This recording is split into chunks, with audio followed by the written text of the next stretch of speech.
नमस्कार, मैं सरिता शर्मा। आज मैं आपको कक्षा 12 हिंदी के काव्यखंड का पाठ 1 अयोध्या सिंह उपाध्याय हरिओद द्वारा रचित पवनदूतिका पाठ के अंतिम 3 पद्यांश पढ़ाऊँगी। तो आइए देखिए। कोई पत्ता नवल तरु का पीत जो हो रहा हो, तो प्यारे के द्रग युगल के सामने ला उसे ही। धीरे धीरे संभल रखना, ओ उन्हें यो बताना। पीला होना प्रबल दुख से प्रोसिता सा हमारा। तो नवल तरु का मतलब होता है नया पत्ता। पीत पीला, द्रग युगल दोनों नेत्र,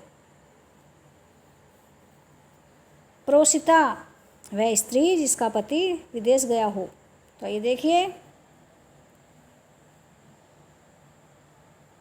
पवन को दूतिका बनाकर राधा श्री कृष्ण के पास अपना संदेश भेज रही है।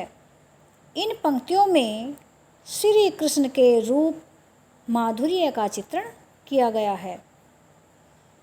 राधा पवन से कहती है कि हे पवन, यदि किसी नए वृक्ष का कोई पत्ता पीला पड़ गया हो,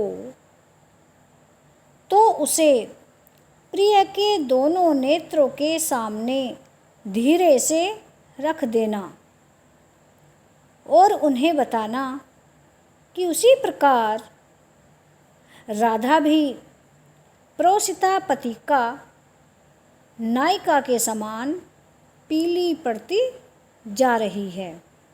आगे देखिए नंबर 25। यों प्यारे को विदित करके सर्व मेरी व्यथाएं, धीरे धीरे वहन करके पाँव की धूली लाना। थोड़ी सी भी चरण रज जो ला न देगी हमें तू। हाँ कैसे तो व्यथित चित्त को बोध मैं दे सकूँगी। विदित याद करके, व्यथाएं दुख, पाँव पैर, धूली धूल, चरण रज चरणों की धूल।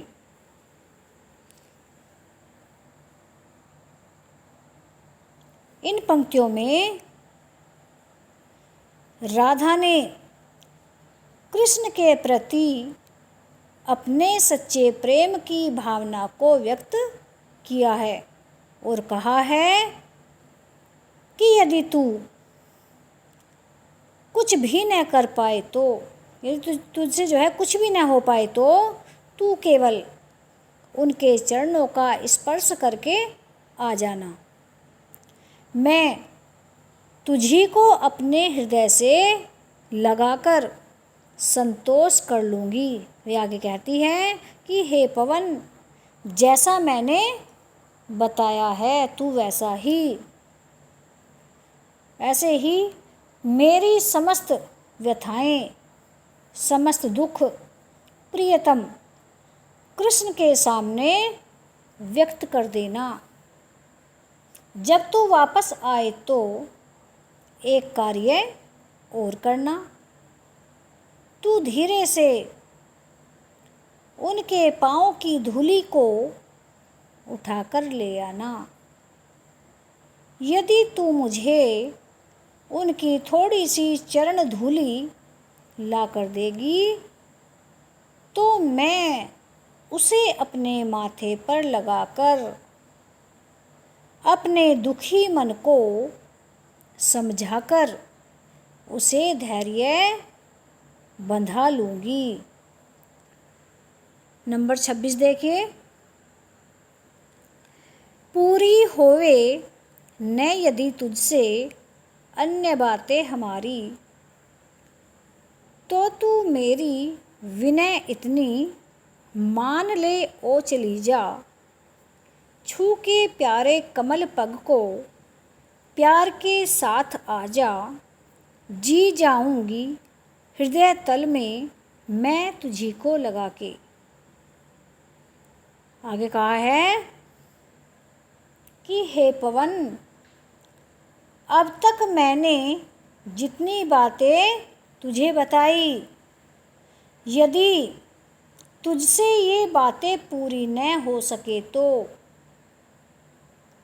मेरी इतनी सी विनती स्वीकार करके तुरंत ही मेरे प्रियतम के पास चली जा और मेरे प्राण प्रिय के कमल रूपी पैरों को प्यार के साथ छूकर वापस आ जा।